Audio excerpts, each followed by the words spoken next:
کنه نو هغه خلک چې ما درته ویل کتابونه لیکي نم د زابل په بدی د مولایانو د علماو د مذهب رنګ په بد وي کتابونه لیکي نور تحقیق په مسله پسې نه کوي بس ما ردونه خوند ورکوي چې رد وکړي په یو شي خبرې کوي خو دا ګرده داسې خلک دي چې بیا پر میدان باندې بس ما درته ویل هغه خالي لاس خلک دي نو خپل په کور کې چار څه لیکل د هغه مولایانو سره زه برابر سولم سږ کال په یو ډوډۍ کې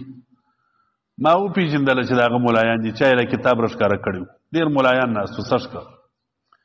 په مجلس کې چې کښېنستلم دا خبرې مې یادې کړې د دې کتاب کې لیکلي دا مې یادې کړې دا مې وویل مال په دې تراټې کې مولایان داسې کتاب لیکلی دا یې کې لیکي زما دواړه په څنګ کې ناست والله یې کې د ټول مجلس تر اخره پورې دا پوس هم بڼ مواله دي دا دې پر عقیده مې رد کوي د دې پر کتاب مې رد کوي هلکه ستا پر کتاب رد کوم دومره خو وایه چې دا کتاب زما دی یا دا هغه هم نه کوي دا زما دی چې راووتم زما ملګري ما ته وایي دا خو رښتیا ګورې ګورې زه یې دیم دې خلکو ته مالا داسې خلک دي زموږ په دې تراټه کې یو فتنې خو ډېرې دي اوس یو بله فتنه پیدا سوې دلته یو کتاب یې لیکلی دي ما ته یې چا په ټلیفون کې راښکاره کړي اوس تازه یې لیکل دي د زابلیې په نامه رسالة زابلیه که څه بلا وه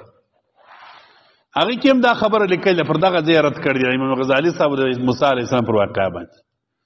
وایي دا بریلویانو ایجاد کړې دا خبره داسې جاهلان خلک د اسماعیل حقي رحمه الله 400 کاله مخکې د دې خبرې قایل دي دی ویله د بریلویان وجود چیر دی هلته نو د جهالت سره خبرې کوي خدا ګرده داسې خلک دي چې بیا پر میدان باندې بس ما درته ویل د هغې خالي لاس خلک دي نو خپل په کور کې چار څه لیکل د هغه مولایانو سره زه برابر سولم سږ کال په یو ډوډۍ کې ما وپېژندله چې د هغه مولایان دي چا یې له کتاب راښکاره کړي وو ډېر مولایان ناست وو سږ کال په مجلس کې چې کښېنستلم دا خبرې مې یادې کړې د دې کتاب کې لیکلي دا مې یادې کړې دا مې وویل مال په دې تراټې کې مولایان داسې کتاب لیکلی دا یې کې لیکي زما دواړه په څنګ کې ناست والله یې کې د ټول مجلس تر اخره پورې دا پوس هم بڼ مواله دي د دې پر عقیده مې رد کوي د دې پر کتاب مې رد کوي هلکه ستا پر کتاب رد کوم دومره خو وایه چې دا کتاب زما دی یا د هغه هم نه کوي دا زما دی چې راووتم زما ملګري ما ته وایي دا خو رښتیا ګورې ګورې زه یې دیم دی دې خلکو ته مالا داسې خلک دي کتاب یې لیکلی دی په مجلس کې نسي یادولی زه د ده په کتاب باندې رد کوم ته خو غږ وکړه چې دا زما دی چې زه درواغ در وښیم چې دا دې دروغ کې ویلي دي اوس دا قصه کې چې دی رد کوي زه خبر درته کوم د رد ځای یې دغه دی چې دی به امام غزالي صاحب چیرې و موسی علیه السلام چیرې و دا خو دروغ دی هلکه دا د خوب واقعه ده ته په دې ځای پوه سوی نه یې لکه چې دا کتاب یې په داسې حال کې ده کتلی دی چې دی په خوبه دی د خوبه یې کتلی دی ځکه یې باره په کتاب سر نه دی خلاص سوی هغه تصریح کوي دلته چې کوم علما دا قصه نقل کوي هغه وایي چې دی وایي چې اضطجعت فی المسجد الاقصی فرأیت فی المنام امام شاذلی صاحب وایي په بیت المقدس مسجد کې بیده یم خوب وینم په خوب کې دا قصه روانه ده په خوب کې چې یو سړی خوب ویني خو زه هم د موسی علیه السلام سره یو ځای کېدی سم ته هم ورسره یو ځای کېدی سې امام غزالي صاحب هم یو ځای کېدی سي خو د خوب قصه ده خو د یو عام سړی هم د انبیاو سره ملاقات په خوب کې کولی سي خو البته د عامو انسانانو خوب نه دی د یو لوی ولی الله خوب دی ځکه علماو کتابو کې راخستی دي صوفیه علما د دې چې قایلین دي اعتراض نه پر کوي نو دې ته چې ما لار ودرېږي نو باره وایي دا د بریلیانو ګوره دا کتاب کې دا د اشرف علي تهانوي رحمه الله کتاب دی امداد المشتاق الى اشرف الاخلاق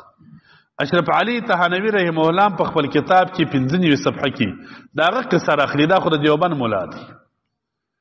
د دیوبند علما هم لیکي چې شب معراج کو جب آن حضرت موسی سے ملاقات ہوئی دا خوب قصه ده علماء امتی که بنی اسرائیل قصه را اخلی بیا نبی کریم صلی اللہ علیہ وسلم ادب یا غزالی اقول یہ کسی بزرگ کا کشف ہوگا اور یہ معراج جس میں مکالمہ ہونا ان بزرگ کو مکشوف ہو گئے جس میں ان ارواح کا اجتماع ہو گیا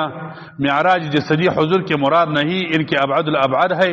اور کشفیات میں ایسے واقعات بعید نہیں کہ حقیقت ان کی امثلہ ہوتے ہیں بعض حقائق کی اشرف علي تهانوي صاحب وایي چا چې ویلي چې دا معراج دی د خوب معراج دی دا د یو بزرګ کشف دی د خوب حالت دی د کشف حالت دی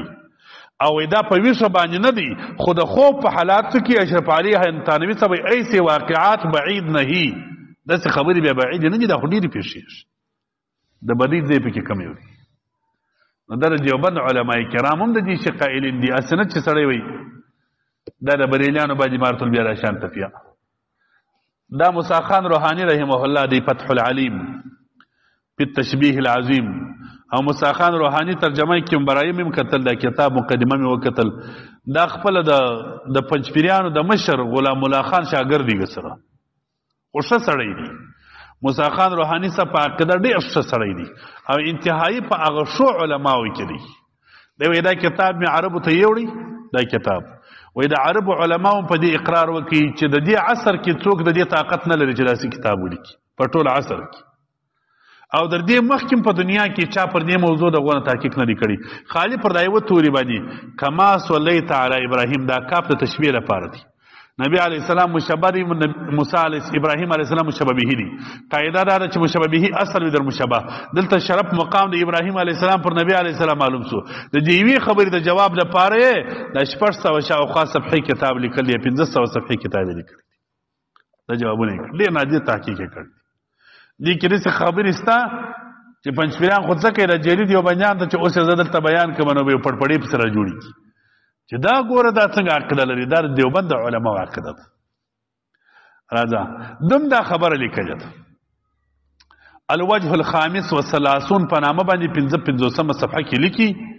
بیا دا قصه لیکي چې داسې ابوالحسن شاذلي رحمة الله علیه انه کان نائما ذات لیله ببیت المقدس بدو یو شپه په بیت المقدس کې بیا داسې خوب ولیدی وذكر هذه القصة أيضا الشهاب الخفاجي في أواخر شرح الشفاء والسوا قال شاوخا قريب د شفاء په شرح کې خفاجي رحمه الله دا قصه لیکلې هغه هم دې خبرې تایید کړې دي چې دا قصه پیښه شوې ده او دا خوب لیدل شوی دی د علامه شاذلي رحمه الله خوب دی دي آخری کې لیکي د قصه پر تفصیل راخسته قلت قد يزعم بعض الناس ان قصه كلام موسى عليه السلام مع الغزالي من السؤال والجواب حديث مرفوع بعض خلکو دا په مرفوع حدیث تیر کړی ده وكانت ليله المعراج ودا د معراج شپه وهذا غلط دا خبره غلطه ده چې څوک یې د معراج شپه مرفوع حدیث دا غلط ده والصحيح انها منام الشاذلي رحمه الله صحیح قول دا خوب دی د امام شاذلي صاحب پر خوب باندې بیا ته ولې رد کړې نو سر دې بخلاص وکړه نو هغه خلک چې ما درته ویل کتابونه لیکي نم د زابل په بدی د مولایانو د علماو د مذهب رنګ په بد وي کتابونه لیکي نور تحقیق په مسله پسې نه کوي بس ما ردونه خوند ورکوي چې رد وکړه په یو شي باندې دا خبره دروغ ده دا د بریلیانو کار دی دا پلان ده هلکه لږ تحقیق وکړه دا دروغ نه ده دا رښتیا ده دا د دیوبند علما هم قایلي